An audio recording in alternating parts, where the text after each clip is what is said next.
by talking about roads, because everybody's talking about roads. Yes, sir. If this referendum passed, it'll help Pendleton. Is that correct? It will. Yeah, it will. They're going to be deciding, I guess, what are the biggest priorities, and they're going to be considering the municipalities in it. The county is. So at first we didn't know that was going to be the case, but now we do. So I think that's a very fair way that they're doing it, and it's it's a really needed improvement because we've got to take care of our infrastructure here. I mean, we're getting more and more people moving into the area, and I'm not just talking about Pendleton, but the county in general. And if we don't start spending money on the infrastructure, we're just going to get further and further behind. And the farther we get behind, the more it costs to fix it. So it's high time we started fixing it. And y'all let them know what roads y'all thought here were the most critical, right? Yes, we did. But you were at the meeting the other night, I think. We brought in information and left there with them so that they would know what we thought were our priorities. Yeah, so that's what we're looking at, what we feel like we need here. And of course, it'll all have to be prioritized because everybody in the county's got problems with roads and infrastructure, not just us. Well, about the Cheney Mills property, they should be getting ready to open up soon, right? Yeah. I mean, I know they were planning a grand opening here sometime in the summer. Yeah, should be. I don't have a date or anything like that. I couldn't tell you, but hopefully so. And I guess they'll start renting then. I don't know if they're starting now or not. Yeah, I don't know if they've started yet or not, but yeah, it's targeted to be going by the end of the year for sure. So, and they've made a lot of progress. We're going to be taking another tour coming up in the next few days, and it's looking really nice. I think it's going to be a really nice project when it's all said and done. And of course, that extends town in that direction and brings to mind the oil mill property. Are y'all still looking for just use it as a green space for now, or?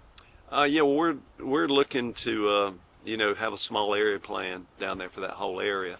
And we've got some plans that we've looked at, and nothing's been decided upon yet. But yeah, we hope to come up with a really good plan, and that's just kind of the logical direction I think you're going to see the downtown expand in.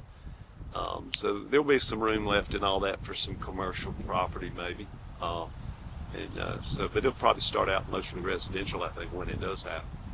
But it's certainly a good thing to have it there and all that within walking distance of the downtown, because that helps guarantee the resiliency of the downtown, and it provides an amenity for the Cheney loss of those places, because it gives those folks somewhere to go to very easily. Don't have to get in the car, don't have to go out and drive on the roads like we were just talking about. So they're able to walk there to the downtown here. So that's a good thing for the people downtown. It's the businesses here, and it's a good thing for the people that live there.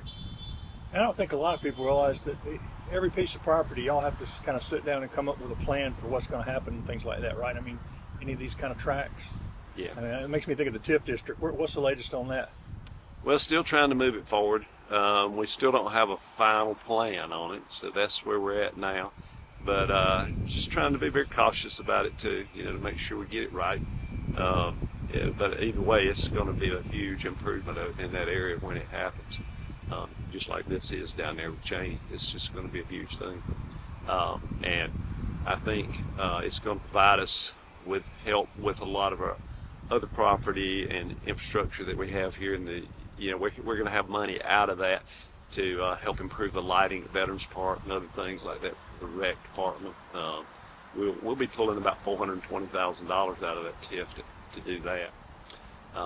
And we'll hopefully end up with a new public works facility out of it, new fire department out of it, and new town hall.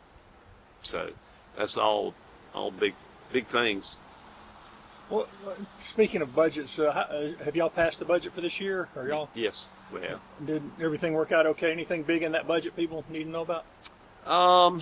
No, not really. Nothing, I don't think earth-shattering. We're just kind of staying the course right now. We've done a lot of things, and we got to make sure we keep those funded, and we're just being a little cautious right now with all that before we embark on anything else. We want to kind of get down the road a little further, but I think it's a good budget. Yeah, I think it addresses most of the needs. We'd still sooner or later like to have a full-time police department. We're getting closer. We hired on new police in this budget. And we've expanded some of the capabilities of the Public Works Department, and some new equipment, and just trying to spread the money around with all of our core services, because that's one of the things that came out of our strategic plan that we have, is we want to focus more and more on core services. So that's where we're trying to head. We want to make sure that we have good public works and good public safety, and we also want other things like recreation and walking trails and other things that make the quality of life good for people here too. What are y'all hoping to do with recreation? Because I know that's been on your chart for a while. Well, we really don't have our own rec department per se, although we have Pendleton Recreation Association, which is a 501c3. That they do a great job of what they do. A lot of volunteers, and they're doing a great job. So we are helping them with some funding to help keep them going. And so that's what we're doing right now. And that's primarily deals with rec sports, but recreation is more than just rec sports too. Rec sports are great. There's a ton of value in rec sports. It teaches kids life lessons and how to deal with adversity, and points them in the right direction, I think. So it's a great thing. But there's also recreation for people like you and I who've kind of gotten a little older now. We might rather be out there playing pickleball or going on the walking trails, or greenways. So we're looking at a lot of that too, because that's also recreation. I know one of the things that y'all had already undertaken, they were trying to get in this year, was you hired somebody to help kind of promote what's going on in Pendleton. How's that going with? Yeah, we have a community engagement director now, and her name's Lindsay Watley. She's doing a fantastic job of engaging community and promote what's going on in the community. She's been promoting our Grooving on the Green series we had here recently, which is every Wednesday night. It'll be happening again this Wednesday night. So if you're not real busy, come on out and join us. It's a lot of fun. And just trying to keep people up to date on what the town's doing, what's available to them, and just as the name implies, keep them engaged with the town of Pendleton. And we'll talk about this a little bit more when it gets closer, but y'all have elections coming up in November. We'll talk again in the fall, but that is one of the next big things coming up, right? That's right, yeah. We'll have elections coming up in November, and you'll have Ward 1 and Ward 3, and also the mayor's position will be coming up. So that'll be coming up then. And then it'll be 2 more years, you'll have the other 2 wards come up, which will be 2 and 4. Y'all are staggered. So they're staggered a little bit, so you don't have everybody at once on one election. I know I've asked you this before, but how much does the town benefit from your hospitality tax? A lot. That's the short answer. But our hospitality tax has slowly increased over the last probably 14 years or so. When I think 14 years ago we were looking at it, it was around $20,000 a year, and now it's close to 500. It's around 500,000 a year, so it's gone way up. But reason is we've had a lot of growth, and a lot of restaurants, especially coming in, and even some places you wouldn't think of as restaurants that much do sell a lot of food. Places like Quick Trip, and those places that have prepared food. So we've got a lot of folks coming over here to enjoy our restaurants, not only just in the downtown area here, but out on 76. Had a lot of new stuff. We got a new one coming soon. Hopefully by the end of the year, the big Whataburger coming in, so we'll have another one. And speaking of new things, here on the square, I noticed Evans Drugstore is covered up. You're working on something. What's going on there? Yep, you and I would know it as Evans Drugstore. Nobody else would.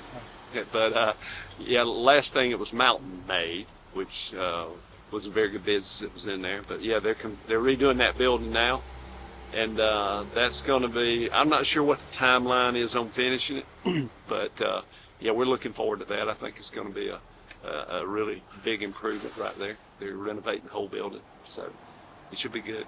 You be a restaurant in there? Or? There was talk of that at first, but I think now it's going to be retail in the bottom, and then maybe I've heard there's going to be a speakeasy down below. In the basement. That's never been used really for anything other than storage, has it? They stored a lot of stuff down there, and they're having to excavate it to get room down there because it really isn't tall enough. You can't quite stand up down there. So we're working on that, and then probably some office space up on the top floor. I've noticed one of the things you talked about before you are trying to do, you've got a lot of signs pointing to parking, trying to let people know where all the parking is. Is that working out pretty well? Yeah, it helps a lot. We're using the signage to direct people to the parking, and we have, a parking map on our website, and we're putting out QR codes now, so you can scan that, and it'll take you to our website, so our parking map, so you can look at that. So we have a lot of parking. It's just a lot of people don't know where it is. Like I say, we have Exchange Street here, so when people come into these restaurants up here, they look at this and think, was that all the parking? Well, it's not. We have a lot of parking all over town. And since we did the revitalization work down here on the west side, we have a lot of new parking spaces down West Queen down there. But you'll have to walk just a little bit, but not too far. Yeah, everything's pretty close to the square. Everything's close. Yeah. So it's just part of it. But we're also doing things to try to make it very pedestrian friendly, slowing traffic down. We put in a lot of traffic calming measures, and just trying to keep traffic slowed down, and working on improving the lighting so people feel safe walking. So that's what we want to do, and I think it's paying off. We have a lot of people come in here really seem to enjoy it. It seems to be a trend that people are looking for a walking town, a place to. I mean, like I said, when you and I were growing up, everybody walked. We didn't think of it as a walking town. You just walked. But now everybody's looking for a place where they can walk to the basic services and. Yeah, that's right. Well, everybody drove everywhere, but then again, there weren't as many people, going there. So if you looked at Pendleton here, say 20 years ago, you could find a parking space anywhere, but it's not that way now. It's we're pretty busy, pretty vibrant little town now. Yeah, and that's this whole area. Like I say, we can talk about that all day long, but just a lot of people moving to the southeast all over.